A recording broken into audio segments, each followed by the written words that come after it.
How Biden and his allies are pushing back against a special. Washington, AP, President Joe Biden's Democratic allies are launching an aggressive defense against a special counsel's explosive claims that the 81-year-old president couldn't remember major milestones in his life, trying to diminish the significance of the prosecutor's allegations that Biden was too forgetful to be charged for mishandling classified material. Biden set the angry tone hours after special counsel Robert Hur's report was released, dismissing the report's conclusions about his memory and insisting he hadn't forgotten the year his son Beau died, as Hur claimed.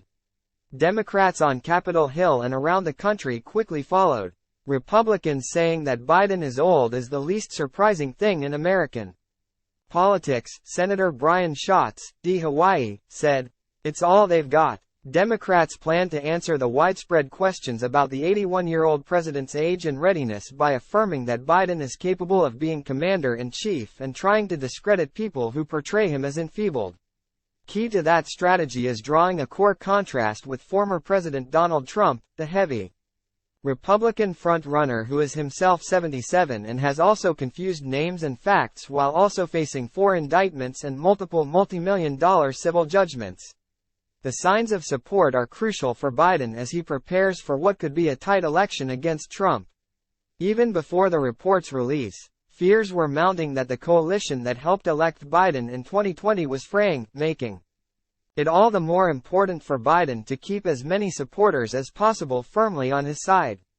The Biden campaign circulated talking points to allies that were obtained by the Associated Press. The talking points refer to Hur, who served as a U.S. attorney during the Trump administration, as a MAGA-appointed attorney who doesn't have a case, so he decided to lob personal attacks against the president. File. President Joe Biden sits in the Oval Office of the White House, Friday, February 9, 2024, in Washington. Biden's team hopes it has found an unlikely opportunity to go on offense, and perhaps to unite an anxious Democratic Party, following the release of a special prosecutor's report on Thursday, February 8, that cleared Biden of criminal charges, despite finding evidence that the president willfully retained and shared highly classified information as a private citizen. The counsel made repeated negative references to the 81-year-old president's age and memory that echo broader concerns raised by voters in both parties. AP photo, Andrew Harnick, file. The talking points also stressed that Hur is a lawyer, not a doctor, so people should take his legal conclusions in. Ignore his political opinions. The White House has also noted Biden cooperated with Hur, who declined to charge him with unlawfully retaining classified documents, while Trump faces an indictment in Florida after the FBI seized records from his Mar-a-Lago residence. The way that the president's demeanor in that report was characterized could not be more wrong on the facts and clearly politically motivated, gratuitous, Vice President Kamala Harris declared Friday in Washington. "I will say that when it comes to the role and responsibility of a prosecutor in a situation like that, we should expect that there would be a higher level of integrity than what we saw." Indignation spread into South Carolina, where Biden scored a commanding victory in the first in the nation Democratic primary on February 3, which was designed by his campaign to project clear strength. Some saw Biden's forceful response to the special counsel as a promising sign. "I truly believe this is bringing the best out in the president. It's showing that he's a fighter," said LaJoya Brodin, a 42-year-old small business owner in Columbia who cast a vote for Biden in the primary. Biden aides say they do not expect the president or his campaign to take on the age question more directly. They can't make Biden any younger, and note that attacks on the president over his age were also persistent 4 years ago, when Trump labeled him Sleepy Joe. Instead, they intend to draw on the blueprint of the 2020 campaign and argue many voters won't want a repeat of Trump's turbulent time in the White House. They also plan to highlight Biden's accomplishments and an economy that continues to show strength.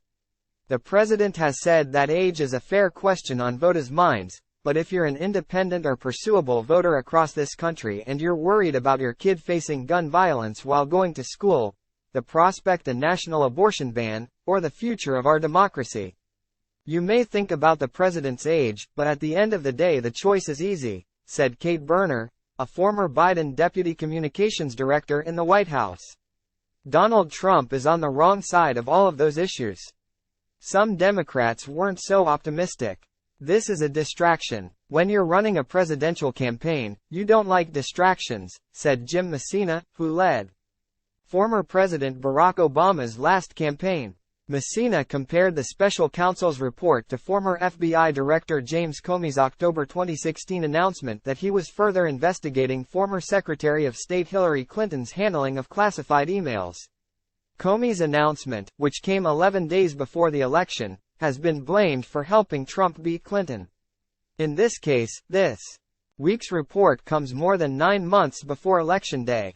There's just so much time to get through all this, Messina said. Trump has all the trials coming up. I'd be surprised if this was an issue in a month. Still, Trump's allies were emboldened this week. Beyond celebrating the release of the special counsel's embarrassing descriptions of Biden, Trump won a new trove of delegates in Nevada's Thursday caucuses, where he ran unopposed. We all already know that Joe Biden is senile. What's being lost is that Joe Biden is a criminal who put American national security at risk, Donald Trump Jr. wrote in one of many messages highlighting the new report. Barry Goodman, a Biden fundraiser from Michigan, said he's had some donors take a wait-and-see approach about supporting Biden, even before the special counsel's announcement.